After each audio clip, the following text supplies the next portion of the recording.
Hit it, hit it.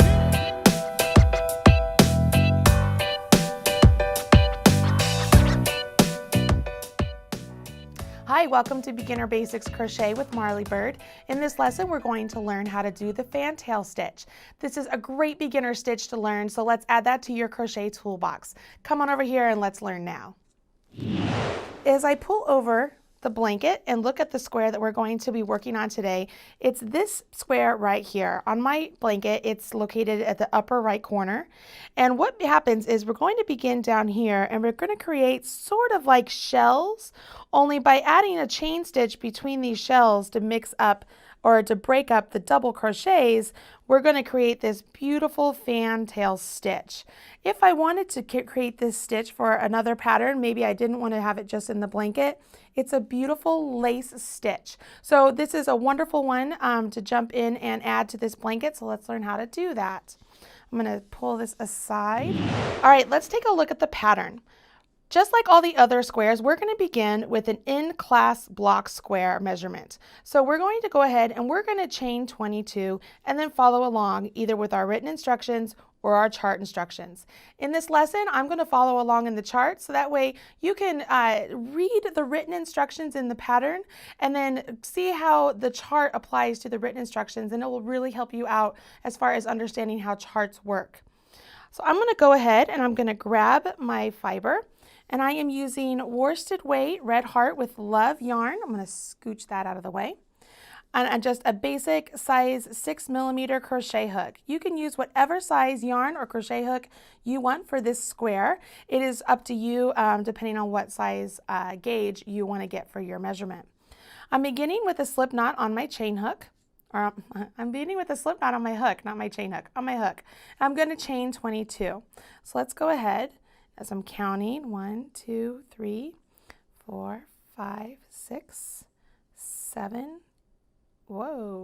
8, 9, 10, 11, 12, 13, 14, 15, 16, 17, 18, 19, 20, 21, 22. I feel like I should be going after I start counting. And I look over here. I can either read the instructions along this way, but as I said, I'm going to refer to the chart. What's really great about this pattern is I've charted out the exact number of chains as I have written out for the class block. So you will count there that there are 22 chains. That's what those little ovals are. And I can see just by looking at the chart that it looks like I'm going to put a single crochet, that cross, into the second chain from hook. So knowing that I do not count the first chain on my hook, or the loop on my hook as a chain, I'm going to count 1, 2, and I'm going to put a single crochet right there into that chain. Looking at my chart, I can see there's a single crochet in the next chain stitch over as well. So I'm going to do that. As I look at my chart, I can see I'm going to skip 1, 2, 3 chains, and in the fourth chain, I'm going to put 3 double crochets, a chain 1, and 3 double crochets. That is all going to go into that one chain stitch right there, you guys. All right, so I'm going to go ahead, I'm going to yarn over my hook so I can create my double. I'm going to skip 1, 2, 3, and I'm going to go into my fourth chain. For this chain to work into it, it really doesn't matter whether you go into the back loop or the back loop and the butt or the front loop, whatever works for you, however you want the edge of your block to look, that is what you want to do. So I've done 3 double crochets. I'm going to do 3 more. Again, all of these are going into the one chain. You're going to notice that it sort of eats up the space for the chains side by side or next to this one. They're all right there into this chain. And then you can see this chain over here that was next to it, it's really thin. It almost disappears. So sometimes I will scooch those stitches over and just to kind of get that chain stitch to appear a little bit more clearly. I come back over here to my chart and I see 1, 2, 3 chain stitches are skipped. I'm going to do a single in the next chain, chain 1, and skip a chain, and do a single in that next chain. So we are going to skip 1, 2, 3. I'm going to put a single in the fourth chain, chain 1, skip a chain, and do a single in the next chain. See how easy this is? I really hope that the chart is helping you because it helps me see, like visualize what it is I'm doing. So I'm going to skip 1, 2, 3, and in the 4th chain again, I'm going to do the 3 double crochets, the chain 1, and the 3 double crochets. So I'm yarning over my hook. I'm skipping 1, 2, 3, going into the 4th one, and all of those stitches are going to go in there. I'm going to undo this. If you notice, I had a lot of slack behind my yarn over, and I don't want that. It makes it untidy. So I'm going to do that again. 1, 2, 3, 4. If I keep that nice and snug, it makes it a lot cleaner of a look. There we go. That looks better. 2, 3. So there's 3 doubles, a chain 1. I need 3 more doubles into this stitch. This is fun, you guys, huh? Learning a new stitch, learning how to incorporate the stitches you've already learned through the various videos to get new stitch patterns. This is great. So I've completed my fantail. I'm skipping 1, 2, 3 chains, and then I'm going to finish up with a single and a single. So if I have done everything correctly, I'm going to skip 1, 2, 3, and that leaves me with 2 chain stitches, which is perfect. That's just what I need. I'll do 1 single and the 2nd single right there. All right, so I've completed my first fantail row. If I were to set this next to that, can you see how the fantail first row resembles the way the chart looks? That's why I find the chart so handy to use. Sometimes I can get really confused with the words to remember where I am in the pattern.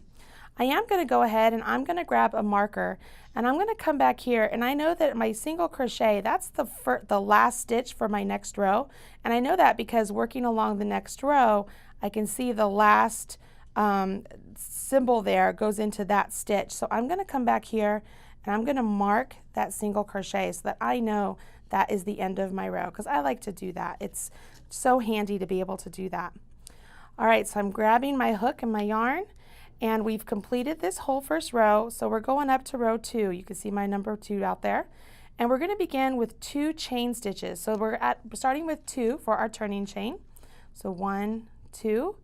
And then it looks like we have a half double crochet work directly into that single crochet right there. Remember that the half double crochet symbol is the big T that does not have the cross on the middle of the stem or the post of the T.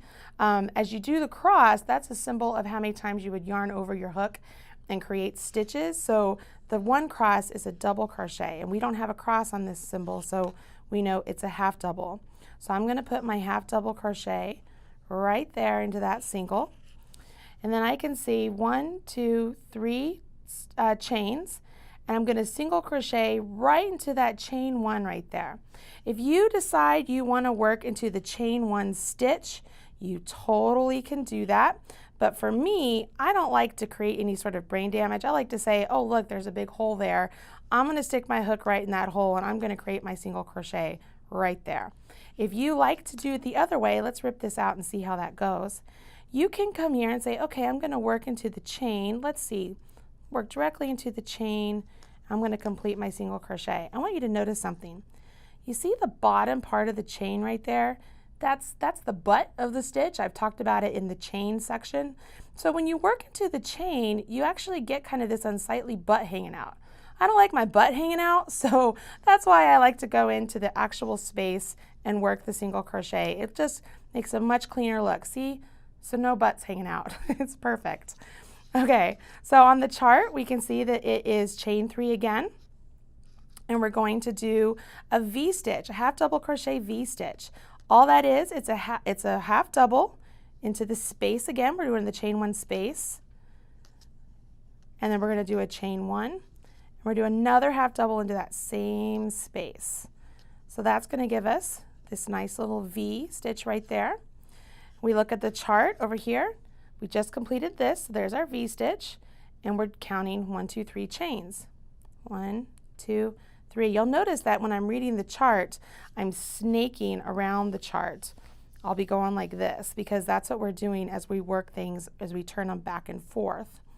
I'm doing a single crochet again into my chain 1 space, chain 3, and I'm right here. So I'm going to put 2 half double crochets into my marked stitch. So yeah, I'm leaving all of these stitches unworked. I'm not going to do anything to them. So this goes really fast. I come all the way over here to my stitch that I have marked, and I'm going to put 2 half double crochets. So there's 1, and then here's 2. All right, so here we are. Set this aside. We've completed our second.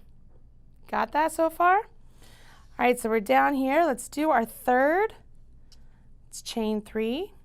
1, 2, 3, and turn. I like to chain 3 and then turn, or chain my number and then turn, but that is not something you have to do. If you decide you want to turn first and then chain, it's totally your prerogative. I've had this discussion with several different designers, and either way will work. It doesn't really make much of a difference in your pattern itself. So if a pattern is written that it's turn then chain 2, or chain 2 then turn, either way you want to do it is absolutely fine. I prefer to chain my amount and then turn.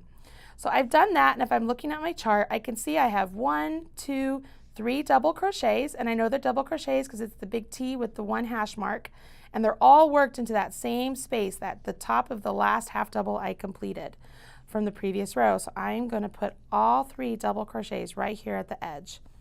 Simple so far, right? Hopefully you're following along and everything's going okay.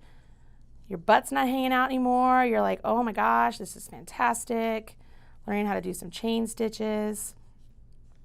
All right, so we've completed these doubles, and I look over here, oh look, I have a single, a chain, and a single.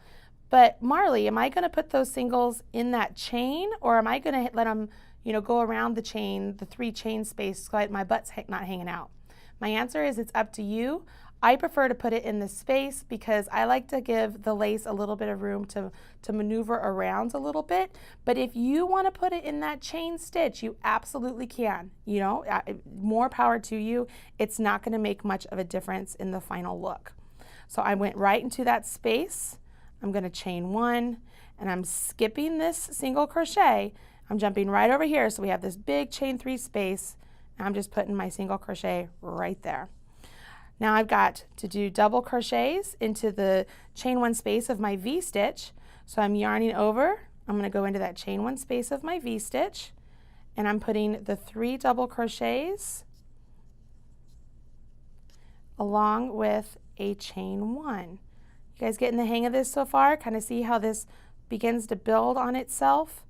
It's just a matter of doing sort of that setup row with the half doubles, and then on your row coming back, that's when you're adding the fans. And by the placement of the fans, whether we start them all, or I'm not going to say whether, I'm going to say we stagger them, so we have them as diagonal to each other, which is just really, it just makes it so visually appealing. All right, so here we are again. I'm putting my single crochet in my chain 3 space. I'm going to chain 1, skip my single, come over here to this chain 3 space because I don't like to worry about space and stuff. So right here, you can see on the chart, I'm going to put 1, 2, 3, 4 double crochets in the top of this chain 2. I did not mark this stitch yet, and I didn't mark it on purpose because I wanted you to see kind of how difficult it is to go into that stitch or find where it is if you don't mark it. So I'm over here and I'm looking around. I'm like, oh, I forgot to mark it, but where is it? Well, this V part right here goes to this stitch, and then there's a chain there and there's a chain there. So that's the second chain of my turning chain. So I can find it without it being marked, but it's a little bit trickier. It's not as easy as if it were marked up, right? So let's go ahead and make sure we mark all of our first and last stitches of the row to make it a lot easier on ourselves, don't you think? So if I set that down, set it down over here along the white, you can see there's a partial fan. Right there's the partial fan. Here's a partial fan, right there's a partial fan, and here's a full fan. We did it right there. Can you see how that's working up? Perfect.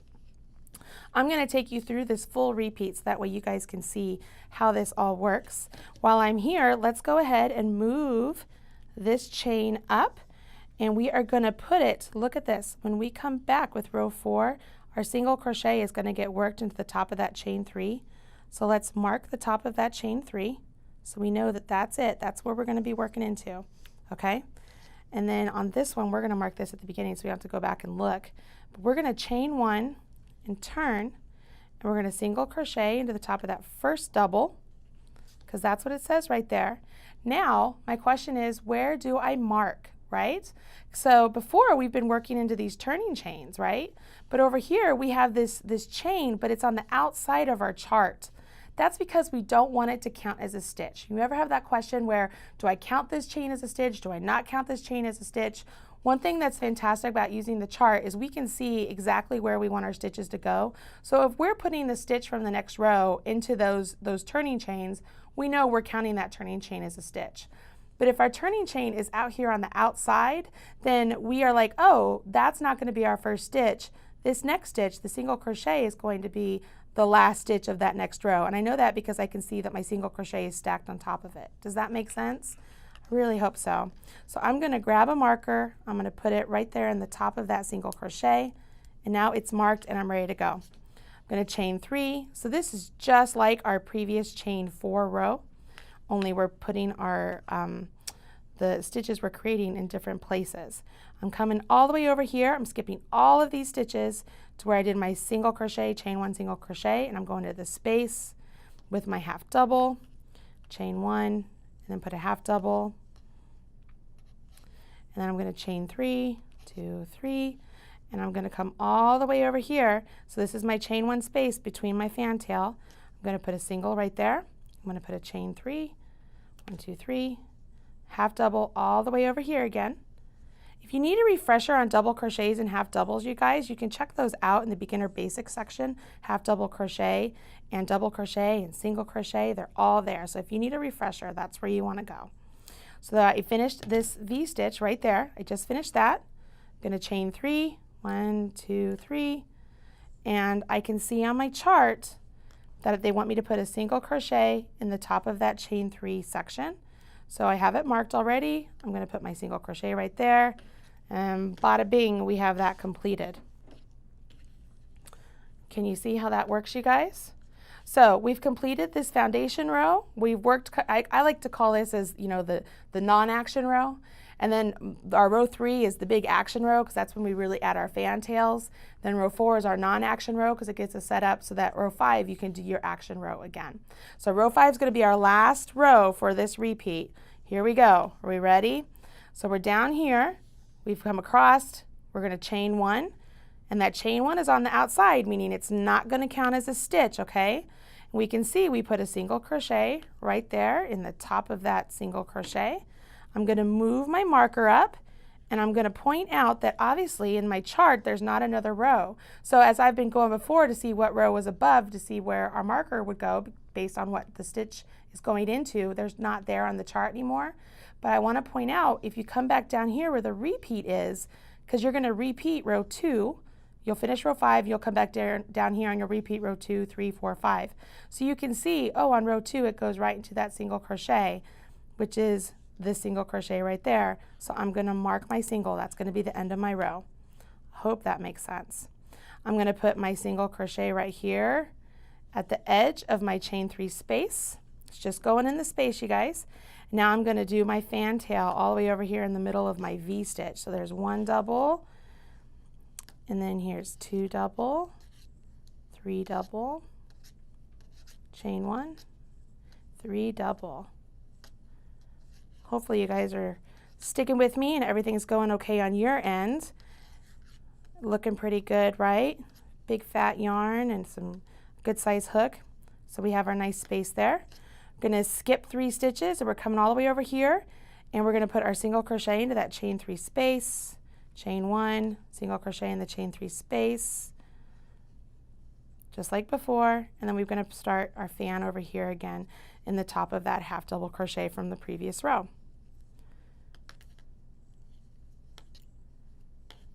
Right there, chain 1, half double crochet,